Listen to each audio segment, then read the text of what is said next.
तो एलविस यादव को गिरफ्तार कर लिया गया है। नोएडा पुलिस ने उसे गिरफ्तार कर लिया है और उसे 14 दिन की जुडिशियल कस्टडी में भेज दिया गया है। यानी कि दोस्तों, कोई भी मुलजिम को अगर पुलिस गिरफ्तार करती है, सामान्यतः पुलिस जो है वो कम गंभीर प्रकृति के मामलों में किसी भी व्यक्ति को अरेस्ट नहीं करती है, क्योंकि 7 साल तक की कम सजा के जो मामले हैं उनमें Arnesh Kumar versus state of UP के मामले में सुप्रीम कोर्ट ने क्लियर कट गाइडेंस दी है कि जिनमें 7 साल तक की सजा है, उनसे कम के मामलों में पुलिस गिरफ्तार नहीं करती है। 7 साल तक की सजा के ऊपर के मामलों में पुलिस गिरफ्तार करती है। लेकिन दोस्तों, एलविस यादव को गिरफ्तार कर लिया गया है और हम बता देना चाहते हैं कि उनके ऊपर एनडीपीएस की धाराएं और जीव जंतु वन्य संरक्षण अधिनियम के तहत और आईपीसी की धाराओं के तहत उन पर मुकदमा दर्ज किया गया था, जिसके बाद एलविस यादव को पुलिस ने गिरफ्तार किया। कोई भी मुलजिम को अगर पुलिस गिरफ्तार करती है तो उसे 24 घंटे के अंदर नियरेस्ट मजिस्ट्रेट के समक्ष पेश करना पड़ता है, आवश्यक समय को छोड़ करके। सीआरपीसी की धारा में ये प्रोविजन है और उसके बाद उसकी बेल एप्लीकेशन लगाई जाती है। बेल एप्लीकेशन लगाने के बाद अगर मजिस्ट्रेट को लगता है कि इसको जमानत नहीं देनी चाहिए तो उनकी बेल खारिज कर देते हैं। बेल खारिज करने के बाद किसी भी मुलजिम को कोर्ट जो है वो 14 दिन की न्यायिक हिरासत में भेजता ही भेजता है। ये प्रोसीजर है, उनसे कम दिनों में भेज नहीं सकता, 14 दिन के अंदर। और ये किसी भी एक्यूज्ड का कॉन्स्टिट्यूशनल राइट भी है कि उससे 14 दिन के अंदर उसकी जो है वो हाजिरी वहां पर लगेगी संबंधित न्यायालय में। जिससे कोई दिक्कत परेशानी हो तो मजिस्ट्रेट के समक्ष बता भी सकता है। यानी कि संबंधित मामले में अगर कोई भी व्यक्ति जेल में है तो 14 दिन के अंदर उसकी कोर्ट में पेशी पड़ती है, आप ये मान लीजिए। तो दोस्तों, 14 दिन की न्यायिक हिरासत में भेज दिया गया है एलविस यादव को। लेकिन 14 दिन, ये जरूरी नहीं है कि उनके 14 दिन की जेल हो गई है। 14 दिन से पहले भी वो वापिस आ सकते हैं। हो सकता है उनको 14 दिन से ज्यादा का समय भी लग जाए अगर उनकी जमानत याचिका खारिज होगी। इसके बाद क्या करना होगा कि एलविस यादव जो कि जेल में है 14 दिन के लिए, उनको जेल में भेज दिया गया। इससे पहले वो जेल में नहीं थे, वो पुलिस थाने में थे। पुलिस थाने ने उनको अरेस्ट किया और मजिस्ट्रेट के समक्ष पेश किया। मजिस्ट्रेट ने उनको जेल में भेज दिया, जुडिशियल कस्टडी में। अब क्या करना होगा कि एलविस यादव को एक वकील हायर करना होगा। वकील साहब जो है उनके वकालतनामे पर साइन करवाएंगे। वकालतनामे पर जेल की मोहर होगी, जेल प्रभारी के हस्ताक्षर होंगे, सील होगी और वो वकालतनामा जमानत के रूप में वकील साहब जो है वो ऊंची अदालतों में लगाएंगे, यानी कि डिस्ट्रिक्ट कोर्ट में लगाएंगे और उसके बाद जो है वो हाई कोर्ट में लगाएंगे।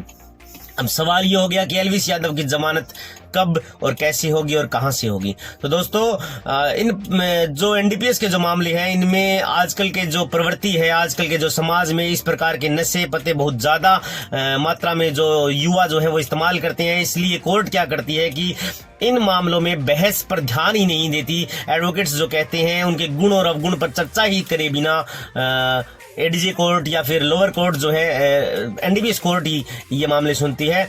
तो इस प्रकार के मामलों में बिना गुण और अवगुण पर चर्चा किए ही बेल खारिज कर दी जाती है, क्योंकि इस प्रकार की प्रवृत्ति, इस प्रकार के नशे बहुत ज्यादा समाज में बढ़ रहे हैं।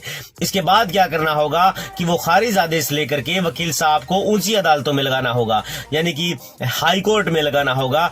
और हाई कोर्ट जो है वो उसको लगता है कि मुलजिम जो है वो काफी दिनों से जुडिशियल कस्टडी में है और मामले को चलने में काफी समय लगने वाला है, इसलिए हो सकता है कि हाई कोर्ट इस प्रकार की रिलीफ एलविस यादव को दे दे। लेकिन सामान्यतः लोअर कोर्ट्स जो होती हैं और एनडीपीएस की जो कोर्ट होती हैं वो सामान्यतः इन मामलों में बेल खारिज ही करती हैं। आपने शाहरुख खान के मामले में भी सुना होगा कि उनकी आर्यन खान की बेल जो है वो हाई कोर्ट से हुई थी, एनडीपीएस कोर्ट ने उनकी बेल जो है वो खारिज कर दी थी।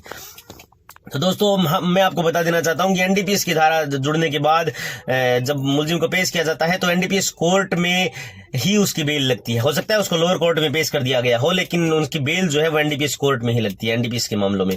तो एलविस यादव को गिरफ्तार कर लिया गया और लेकिन ये जरूरी नहीं है कि 14 दिन की ही जेल उनको काटनी होगी या अंदर रहना होगा।